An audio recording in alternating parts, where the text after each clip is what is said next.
o sistema do capital sabe que ele vai criar bolsões de desempregados. E ele não quer cuidar, não tem mais a sopa das 6 para os desempregados. Entende? Quem fazia isso é a Igreja Católica. Agora os neopentecostais pegaram pesado o espaço da Igreja Católica, mas não tem, quer dizer, não tem mais o chamado as políticas sociais, estão cada vez mais em retração. Então veja, é aí que surge uma palavra mágica que é tão mágica quanto mistificadora, é o empreendedorismo. Você querendo, você consegue. Então você vai pegar o que lhe restou de dinheiro, mas não tenho nada. Mas você não tem uma casa?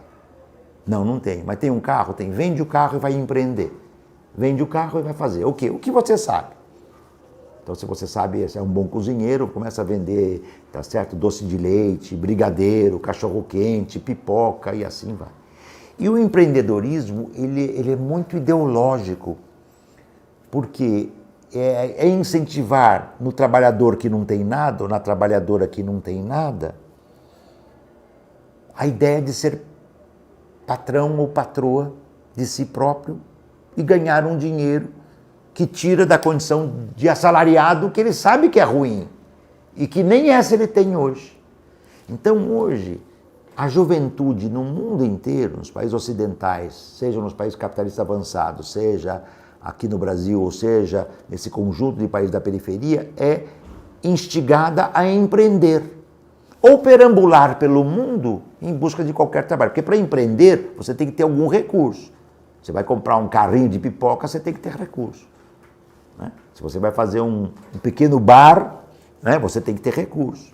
Mas se você não tem recurso, então você fica perambulando. Por isso você tem, os brasileiros vão para a Europa, para os Estados Unidos, para o Japão, decassegues do Japão, tá certo? Os chineses saem da China e vão para os Estados Unidos, para o Japão, para a Europa. A China domina o mundo hoje, mercado de trabalho. Por exemplo, eu vou com muita constância à Itália, né, onde eu dou aula como professor convidado, algumas horas por ano de aula, são conferências, na verdade, porque era um curso de pós-graduação. É impressionante como os chineses hoje controlam a maior parte. Em Veneza, onde eu trabalho, na Universidade de Ca' Foscari, né, que eu vou como professor convidado, os chineses controlam todos os bares, restaurantes, cafés, pizzarias. Ainda bem que eles põem um pizzaiolo italiano, porque senão vai ficar confuso, entende? Porque os chineses fazem uma boa comida, mas pizza eles não sabem fazer. Né? Não está no universo da culinária chinesa, que aliás é espetacular, mas é outra coisa. Né? Então todos os bares e restaurantes hoje são chineses.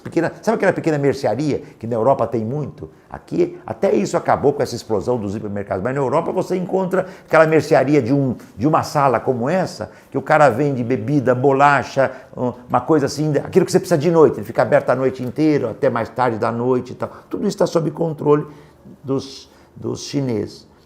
E, digamos assim, esse movimento dos jovens para cá e para lá, é quando eles não têm condições de empreender, eles saem então. Eu lembro que uma vez eu perguntei para um jovem italiano que a gente estava jantando num restaurante, comendo uma pizza na Holanda, em Amsterdã, e veio um jovem italiano nos servir.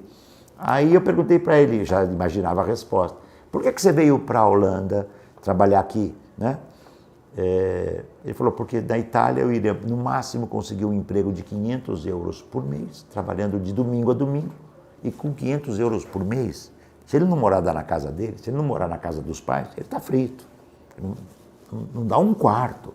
Qualquer quarto numa cidade italiana, dessas cidades grandes, tá certo? Um quarto é caríssimo. Então ele não tem condições de viver. E o empreendedorismo, e mais esse movimento de saída e movimento em busca de qualquer trabalho, né, cria uma ilusão da prosperidade. E a mídia é muito esperta. Ela pega, digamos, tem 100 empreendedores, 90 quebraram a cara, se arrebentaram, mas ela mostra os 10 bem-sucedidos. Porque ele desobriga o Estado das suas políticas públicas e sociais, desobriga o Estado do seguro-desemprego, do salário-desemprego, desobriga o Estado de um mínimo de dignidade para a população. É a mesma coisa que até muito recentemente se usava muito, a empregabilidade. Você está desempregado porque não tem capacidade para estar empregado. É mentira, mentira. É mentira. Na Europa você tem trabalhadores pós-graduados, desempregados, nível de mestrado, doutorado, desempregados. Não é falta de qualificação, é que o capital não tem como absorver. E por que ele não tem como absorver essa força sobrante de trabalho? Porque o mundo do capital hoje são grandes corporações que disputam intensamente entre elas, né? Qual vai ficar? Lembra da Brahma e Antártica? Vocês são jovens. No passado a gente dizia, eu prefiro a Brahma, o outro prefere a Antártica.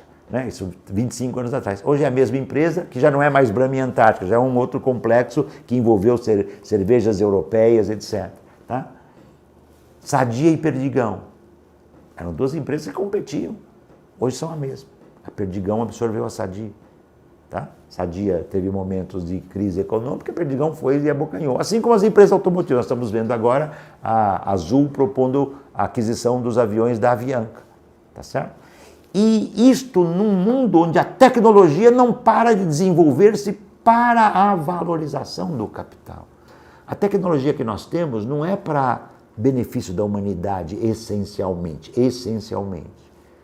Ela é prevalentemente para enriquecimento das corporações, redução do tempo de... É isso que é o projeto nefasto da indústria 4.0. O que é a indústria 4.0? Eu trabalho isso também no meu livro, né?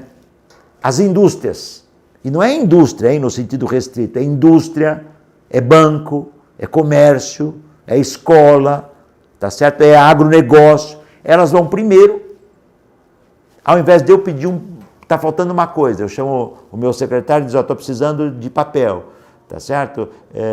E você vai lá e pede no setor de materiais para te entregar o papel, 3 pessoas estão envolvidas. Nós vamos ter o que eles chamam de internet das coisas.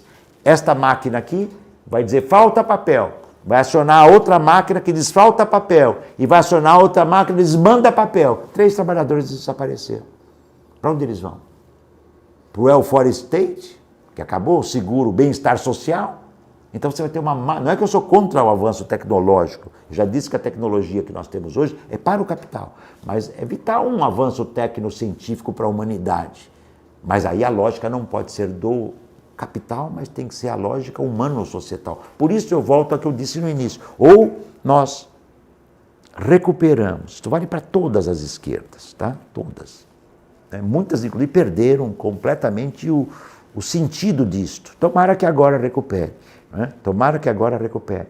Né? Ou repensamos um projeto societal de novo tipo, um novo modo de vida, isso obriga a pensar um socialismo para o século XXI, ou nós vamos daqui 10 anos ter mais intermitente, mais desempregado, mais precarizado, mais tecnologia avançada. Você viu outro dia o experimento da Uber? A Uber ganhando esta fortuna que ganha, com milhões de trabalhadores e trabalhadoras do mundo inteiro, já é uma das empresas mais avançadas que trabalha com o protótipo do carro sem piloto. E só levou um baque porque há 6, 8 meses atrás, um experimento que eles estavam fazendo na Califórnia, nos Estados Unidos, atropelou e matou uma mulher. Aí eles brecaram porque tem falha. Mas isso já mostra o absurdo. A Uber hoje é uma das maiores empresas do mundo e se funda na extração da mais-valia. Eles já estão imaginando um mundo em que a mais-valia não seja mais extraída do motorista, seja extraída de outros trabalhos humanos que tendem a se reduzir. Essa tendência o Marx já apontou no Capital, especialmente no volume 3. Marx diz assim, o capital é muito econômico nos seus custos. Ele sabe que o seu lucro aumenta, a sua produtividade é maior, quanto mais ele economia e impede o desperdício.